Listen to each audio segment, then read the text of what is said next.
Google ads থেকে ভালো result পেতে হলে শুধু অ্যাডস চালানো নয়, সেই ক্ষেত্রে ভালো অপটিমাইজেশনও কিন্তু প্রয়োজন আছে। তো এই 5টা টিপস আপনি যদি মেনে চলেন, সেই ক্ষেত্রে আপনার গুগল অ্যাডসের ভালো ফলাফল আপনি পেতে পারেন। 1 নম্বর হচ্ছে সঠিক কিওয়ার্ড রিসার্চ করা। আপনি ব্রড কিওয়ার্ডের থেকে লং টেল কিওয়ার্ড ইউজ করবেন, সেই ক্ষেত্রে আপনার ক্লিক কম আসলেও কিন্তু আপনার কনভার্সন রেট বাড়বে। তো সেই ক্ষেত্রে চেষ্টা করবেন যেন ব্রড কিওয়ার্ড থেকে লং টেল কিওয়ার্ড ইউজ করার জন্য।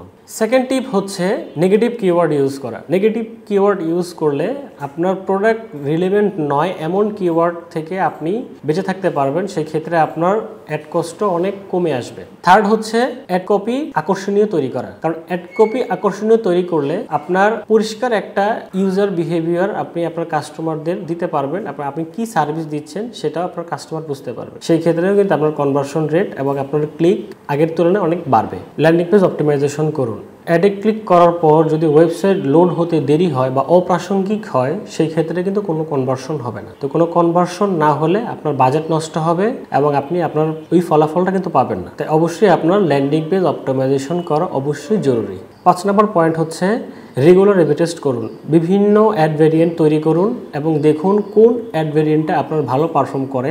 যেটা ভালো পারফর্ম করবে ওইটার বাজেট বাড়িয়ে দিন এবং যেটা খারাপ পারফর্ম করবে সেটা অফ করে দিন। তো এটা হবে যে আপনার যে অ্যাডটা ভালো পারফর্ম করবে ওটাতে বাজেট বাড়িয়ে দিলে আপনার কনভার্সন রেট বাড়বে, ক্লিক বেশি হবে এবং সেই ক্ষেত্রে আপনি আপনার কাঙ্ক্ষিত ফলাফল পেয়ে যাবেন। তো সেই ক্ষেত্রে রেগুলার এ/বি টেস্টের মাধ্যমে বুঝে নিতে হবে যে কোন অ্যাড ফরম্যাটটা আপনার জন্য বেটার কাজ করবে। তো এই 5টা টিপস যদি আপনারা ফলো করেন, সেই ক্ষেত্রে আপনারা কিন্তু গুগল অ্যাডসের মাধ্যমে ভালো রেজাল্ট আপনারা গেইন করতে পারবেন, আপনার ক্লায়েন্টদের স্যাটিসফাই করতে পারবেন। তো আশা করছি এই ভিডিওটা খুবই হেল্পফুল হবে আপনাদের জন্য। সামনে আরও আপডেট ভিডিও নিয়ে আসবো। সেই পর্যন্ত আপনারা ভালো থাকেন, সুস্থ থাকেন। আসসালামু আলাইকুম।